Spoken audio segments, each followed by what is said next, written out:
কথা ধারাবাহিকের নতুন পর্বে দেখা যায় যে কথা এভির জন্য খাবার নিয়ে এসেছে এভির ঘরে। তারপর কথা কিছু খায়নি শুনে নিজের খাবার কথাকে নিজের হাতে গালে তুলে খাইয়ে দিল এভি। এদিকে বিদেশ থেকে এভিকে মেল করেছে সেই ফাইনের টাকাগুলো পরিশোধ করার জন্য। মেল পড়ে টেনশন করতে থাকে এভি। এদিকে এভির সব কথা শুনে কথা মনে মনে বলে আমার জন্য পাচক মশাইয়ের আজ এত বড় বিপদ। কথা মনে মনে বলে যেভাবেই হোক আমাকে পাচক মশাইকে সাহায্য করতে হবে।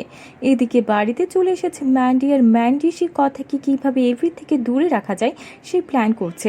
এক পর্যায়ে সবাইকে সবকিছু বলে দেয় এভি এতগুলো টাকা কিভাবে ম্যানেজ করবে কিছু ভেবে পায় না এভি।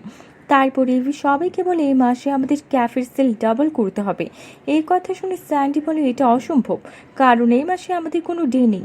এদিকে কথা জুনিকে বলে আমাদের এমন কোনো কাজ করতে হবে যাতে করে ক্যাফেতে পুরনো কাস্টমার ছাড়াও নতুন কাস্টমার আনতে হবে। তাহলে কি এবার নতুন কোনো প্ল্যান করে এবার ক্যাফেতে কাস্টমারের ভিড় লাগিয়ে দিয়ে সবাইকে অবাক করে দেবে কথা। তো বন্ধুরা কি হবে এবার, এক্ষুনি একটা লাইক দিই এবং কমেন্ট করে জানিয়ে দাও তোমাদের মতামত। ধন্যবাদ।